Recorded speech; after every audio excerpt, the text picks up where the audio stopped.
TGPSC group 1లో ఒక అభ్యర్థి చెల్లించవలసిన ఫీజు కేవలం 200 మాత్రమే. అది కూడా నిరుద్యోగులకి ఫీజే లేదు కదా. అవును, కానీ రీకౌంటింగ్కి సంబంధించి ఒక్కొక్క పేపర్కి 1000 రూపాయలు, అంటే 6 పేపర్లకి 6000 ఈ అభ్యర్థి చెల్లించాలి రీకౌంటింగ్ కావాలంటే. ఇది ఎలా అయిందంటే, ఈ రీకౌంటింగ్కి 6 పేపర్లకి 6000 చొప్పున చెల్లించాలి అంటే ఒక నిరుద్యోగ అభ్యర్థికి పరిస్థితి ఏంటి? కాబట్టి చాలామంది చెప్తున్నారు, వందలాది మంది, సుమారు 1000 మంది కూడా ఇదే పాఠం ఏదంటే, ఈ 6000 చెల్లించడానికి అప్పులు చేసి మరీ చెల్లించారు. ఫీజు 200, నిరుద్యోగులకి ఫీజు లేదు, అది నోటిఫికేషన్లో. కానీ రీకౌంటింగ్కి 1000 రూపాయలు ఎందుకు? ఇది పెద్ద క్వశ్చన్. అసలు అంటే రీకౌంటింగ్కి స్టూడెంట్లు ఎంకరేజ్ చేయకపోవడం, అంటే రీకౌంటింగ్ వద్దు అని చెప్పడం అనమాట. చెల్లించాలంటే పెనలైజేషన్ అనమాట. మీకు తెలుసు కదా, సిగరెట్ తాగొద్దు అంటే ఎవరు వినరు. అందుకే ఏం చేస్తుంది, గవర్నమెంట్ రేట్లు పెంచిద్ది. కాబట్టి అప్పుడు కూడా తాగకుండా ఉండి క్యాన్సర్ నిరోధించడానికి. ఇక్కడ నిరోధం ఏంటి? రీకౌంటింగ్ కూడా వెళ్ళొద్దని.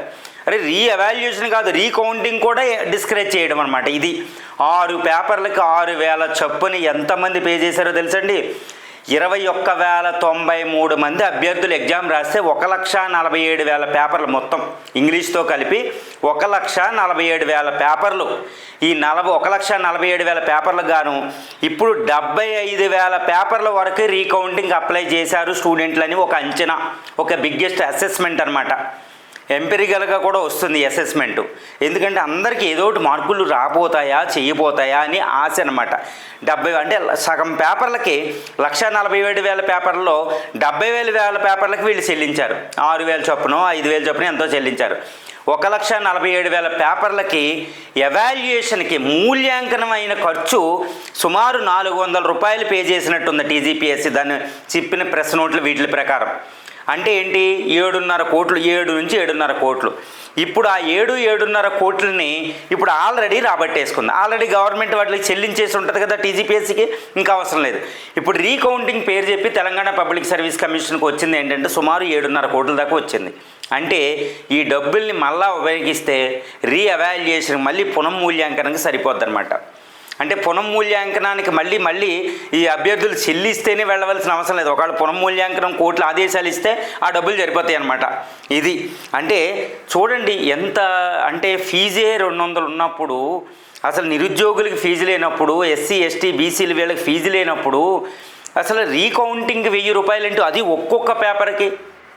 ఇది ఇలాంటి విషయాలని పరిగ్రహించాలి. ఎందుకంటే అంటే రెసిస్టెన్స్, నిరోధకత్వంగా ఉంది, కానీ ఇది లేదనమాట. అంటే రీఎవాల్యుయేషన్ ఒకవేళ కోర్టు ఆదేశాలు ఇస్తే ఇప్పుడు రీకౌంటింగ్ పేరు తీసుకున్న టీజీపీఎస్సీ అభ్యర్థుల నుంచి వసూలు చేసిన మొత్తం రీఎవాల్యుయేషన్కి సరిపోతుంది. అదేనేమో ఈ మతలబ్ అని మనకు అర్థం అవ్వదు. కానీ ఎనీహౌ టీజీపీఎస్సీ ఏం చేసినా కానీ రీఎవాల్యుయేషన్ కావాల్సిన డబ్బుల్ని రాబట్టుకుని కూర్చుందని మనం చెప్పొచ్చు.